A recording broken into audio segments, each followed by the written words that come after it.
Bismillahirrahmanirrahim. Assalamu alaikum students. Hope so you are fine, good and safe at your homes.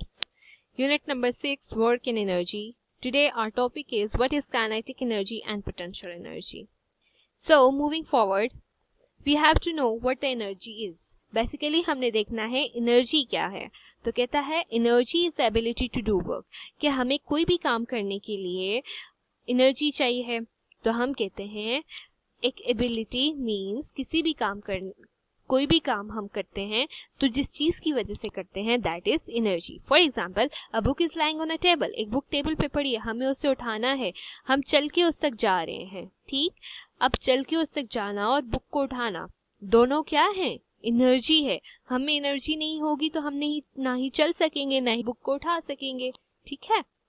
अब कहता है everything that happens in the world uses energy, कि हमारे पास दुनिया में जो कुछ हो रहा है जस्ट बिकॉज ऑफ एनर्जी हो रहा है. Most of the time we can not see energy but it is everywhere around us, कि हम अक्सर देखते हैं कि हमारे ऑल अराउंड बहुत से काम हो रहे होते हैं. ठीक, हम ऑब्जर्व तो कर रहे होते हैं लेकिन हम देख नहीं सकते एनर्जी को. ठीक बच्चों. नेक्स्ट इज कि law of conservation of energy. What? Law of conservation of energy. कहता है energy can't be created not destroy.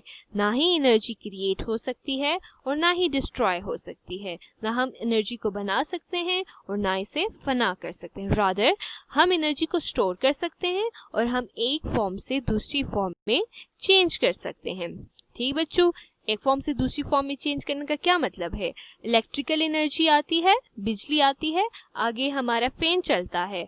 तो इलेक्ट्रिकल एनर्जी जब फैन में जाती है तो वहाँ पे कन्वर्ट हो जाती है मैकेनिकल एनर्जी में. जब कोई चीज़ डिवाइस काम करती है ना तो हम उसे कहते हैं मैकेनिकल एनर्जी. और साथ उसमें हीट भी प्रोड्यूस होती है तो साथ हीट एनर्जी प्रोड्यूस होती है. तो हमारे पास एनर्जी एक फॉर्म से दूसरी फॉर्म में चेंज हो जाती है. ठीक. Now here are some examples. Examples में क्या बता रहा है वो आपको कि ये फर्स्ट में बैटरीज आपको दी हुई. कहता है बैटरी स्टोर एनर्जी, कि बैटरीज में एनर्जी स्टोर हुई हुई है. सिमिलरली यहाँ पे कार है तो कहता है कार मूव कर रही है तो it uses a lot of energy. एक पप्पी है, पप्पी सो रहा है, रादर वो सो रहा है लेकिन एनर्जी तो यूज हो रही है ना. सांस का लेना, दिल का धड़कना and all these thing needs energy. So there is another example कि हमारे पास ये जो खाने हैं, फूड वगैरह है, इसमें क्या होती है? Stored energy. नाउ कहता है कि हमारे पास जो मैटर होता है उसमें क्या होते हैं? अ लॉट ऑफ पार्टिकल्स होते हैं और वो पार्टिकल्स क्या कर रहे होते हैं? मूव कर रहे होते हैं. ऑल द टाइम उनकी रैंडम मोशन हो रही होती है, वो स्टॉप नहीं करते. ठीक है. और वो जब मूव करते हैं तो उनके पास एनर्जी है तो वो तभी मूव कर रहे हैं ना. सो अब हमारे अपने मेन टॉपिक की तरफ. पहले तो मैंने आपको एनर्जी के बारे में बताया. अब हम बात करते हैं कि एनर्जी की हमारे पास दो मेन टाइप्स होती हैं. कौन कौन सी? One is the potential energy and other one is the kinetic energy. कि एक होती है हमारे पास पोटेंशियल एनर्जी और दूसरी होती है kinetic energy. So discussing on the potential energy, कि पोटेंशियल एनर्जी क्या चीज है, क्या है, कैसे यूज होती है, कहाँ पे होती है. सो पोटेंशियल एनर्जी हमारे पास है जो स्टोर फॉर्म में होती है. बॉडी में स्टोर फॉर्म में जो एनर्जी होती है उसको हम कहते हैं पोटेंशियल एनर्जी. प्रॉपर डेफिनेशन इसकी हम कर लेते हैं. The energy possessed by a body by the virtue of its position और configuration in a force field is called potential energy.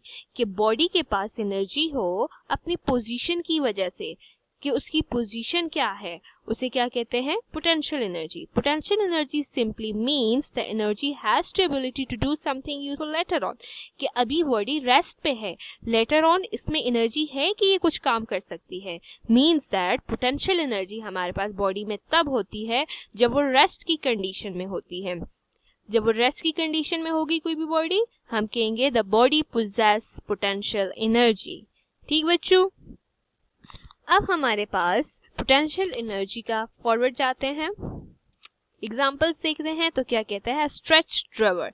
Stretch करें, उसने दोबारा से अपनी जगह पे आना है तो क्या कहते हैं हम, इसके पास potential energy. Water on the top of waterfall, कि हमारे पास टॉप पे वाटर है, उसने नीचे आना है, जब वो मूव करेगा तो उसके पास कोई और एनर्जी होगी ना, लेकिन ऊपर क्या है, वो अ टाइप ऑफ रेस्ट है ना, तो तब हम क्या कहते हैं, उसके पास है जी potential energy. Yo yo held in your hand, yo yo क्या होता है, वो खेलने वाली बॉल सी जो होती है जिसके साथ एक रबड़ लगी हुई होती है, हम उसके साथ खेलते हैं, तो कहता है वो जब आपके हाथ में है, जब आपके हाथ में है तो तब उसके पास जो एनर्जी है दैट इज पोटेंशियल एनर्जी। अब ड्रॉन बो एंड एरो, कि हमारे पास ये तीर जो है जब आपके एल्बो में होता है तो तब वो क्या होता है, उसके पास पोटेंशियल एनर्जी होती है।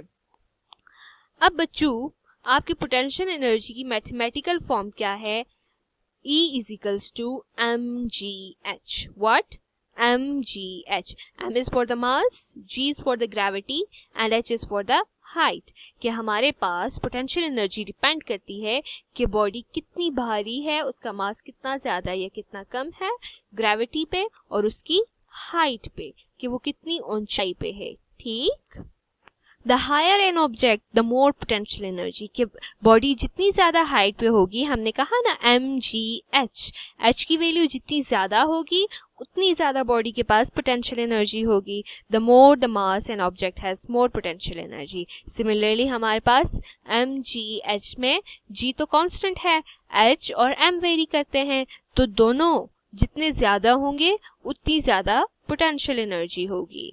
Now here is an example, आपको एग्जाम्पल दी हुई है, ये आपके पास एक ईंट है और बी में आपके पास एक पर है, तो कहता है कि इन दोनों में से कौन सी चीज का ज्यादा पोटेंशियल एनर्जी होगी, तो अभी हमने बात की कि जिसका मास ज्यादा होगा उसकी पोटेंशियल एनर्जी ज्यादा होगी। So then of course answer is A, brick के पास हमारे पास मास ज्यादा है फिदर से एंड देयरफॉर उसकी पोटेंशियल एनर्जी ज्यादा है। बच्चों, लास्ट स्लाइड में हमने मास की बात की कि हमारे पास जिस बॉडी का मास ज्यादा होगा उसकी पोटेंशियल एनर्जी ज्यादा होगी। अब हम बात करते हैं हाइट की, क्योंकि हाइट भी तो वेरी करती है ना, तो यहाँ पे हमारे पास 3 डिफरेंट इमेजेस दिए हुए हैं, ठीक है, और कहता है हमारे हाथ में एक एप्पल है और हमने वो एप्पल ड्रॉप करना है इनके टॉप से, तो कौन सी बॉडी का किस पे ज्यादा पोटेंशियल एनर्जी होगी, कौन सी हाइट पे ज्यादा पोटेंशियल होगी। ये हमारे पास एक बहुत लॉन्ग सेट टावर आ जाता है। ठीक, ये हमारे पास सिंपल एक चेयर है and it is a crane जिसकी हाइट भी मैक्सिमम है। तो हमने फाइंड आउट करना है कि कहाँ पे हमारे पास बॉडी के पास ज्यादा पोटेंशियल एनर्जी होगी। सो ऑफ कोर्स हाइट पे डिपेंड कर रहा है ना, तो किसकी हाइट ज्यादा है, गेस। ऑप्शन ए, टावर की हाइट ज्यादा है। The higher the object the more potential energy, कि बॉडी जितनी ज्यादा हाइट पे होगी उसके पास उतनी ज्यादा पोटेंशियल एनर्जी होगी। Potential energy converted to the kinetic energy, कि अब हम बात करते हैं काइनेटिक एनर्जी की, कि काइनेटिक एनर्जी क्या है। तो कहता है when the store energy begins to move the object now transfer from the potential energy into the kinetic energy. मतलब जब हमने कहा चीजें रेस्ट पे होती हैं तो उनके पास कौन सी एनर्जी होती है, पोटेंशियल एनर्जी होती है, लेकिन जैसे ही वो मूव करना स्टार्ट करती हैं तो उनकी वो पोटेंशियल एनर्जी काइनेटिक एनर्जी में कन्वर्ट होना स्टार्ट हो जाती है। इट गेट ट्रांसफर्ड, वो ट्रांसफर होना स्टार्ट हो जाती है। ठीक बच्चों, अब kinetic energy is the energy of a moving object. जब ऑब्जेक्ट मूव कर रहा होता है तो उसके पास जो एनर्जी है that is the kinetic energy. Kinetic means movement, के मूवमेंट के दौरान जो एनर्जी होती है। आपकी बुक की डेफिनेशन क्या है बच्चों, the energy possessed by the body due to its position motion, कि अपनी मोशन की वजह से बॉडी के पास जो एनर्जी होगी उसे क्या कहते हैं, काइनेटिक एनर्जी कहते हैं। When a stored energy is being used up, it's make up thing move or happen, कि जब हमारे पास स्टोर एनर्जी बॉडी में होती है और वो बॉडी को मूव कराना स्टार्ट करती है तो हम उसे क्या कहते हैं, इट्स द काइनेटिक एनर्जी। अब एग्जांपल्स क्या हैं, यहाँ पे इस गेम को मुझे नाम नहीं आता क्या कहते हैं, जो बर्फ पे से चलते होते हैं उसको मीन्स बॉडी मोशन कर रही है तो उसे क्या कह रहे हैं, इट्स द काइनेटिक एनर्जी। ये राइड कर रहा है बाईसाइकिल पे, इट्स द काइनेटिक एनर्जी। बच्चा स्टेप हो रहा है, इट्स द काइनेटिक एनर्जी।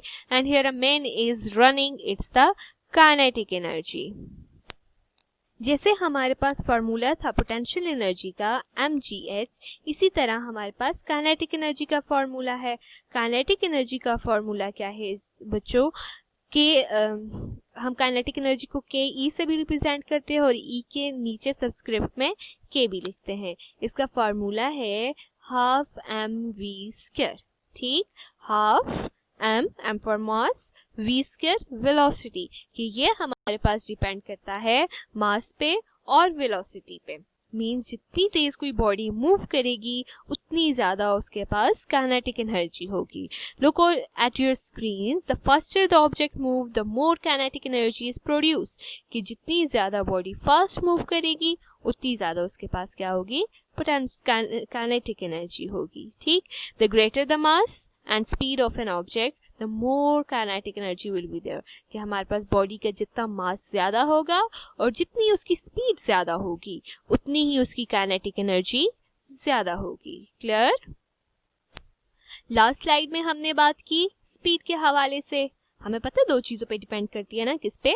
मास पे और स्पीड पे। अब हम बात करते हैं मास के हवाले से। तो कहता है when these objects move at the same speed, क्या अब इन दोनों ऑब्जेक्ट की स्पीड तो सेम है? which will have the more kinetic energy, kinetic energy किसकी ज्यादा होगी? तो किसकी ज्यादा होगी बच्चों? ये हमारे पास ट्रक है और ये हमारे पास छोटी सी कार है, तो हमारे पास ट्रक का मास ज्यादा है ना, सो हमारे पास answer is truck. The semi truck has a more mass and therefore more kinetic energy. ठीक बच्चों? नाउ कहता है an object has the most kinetic energy when its movement is greatest, कि जब हमारे पास कोई बॉडी ग्रेटेस्ट स्पीड के साथ, ज्यादा स्पीड के साथ मूव कर रही है ना, तो उसकी काइनेटिक एनर्जी बहुत ज्यादा होती है। और it has the least potential energy when have most kinetic energy, और जब किसी बॉडी के पास बहुत ज्यादा पोटेंशियल एनर्जी, काइनेटिक एनर्जी होगी, तो उसकी काइनेटिक एनर्जी क्या होगी? बहुत कम होगी। ठीक बच्चों, कि हमारे पास एक एनर्जी ज्यादा होगी तो दूसरी कम होगी, दूसरी कम होगी तो दूसरी। So it's all about today's lecture, kinetic and potential energy, and hope so आपको समझ आया होगा। अगर नहीं आया तो do ask. Thank you. Allah Hafiz.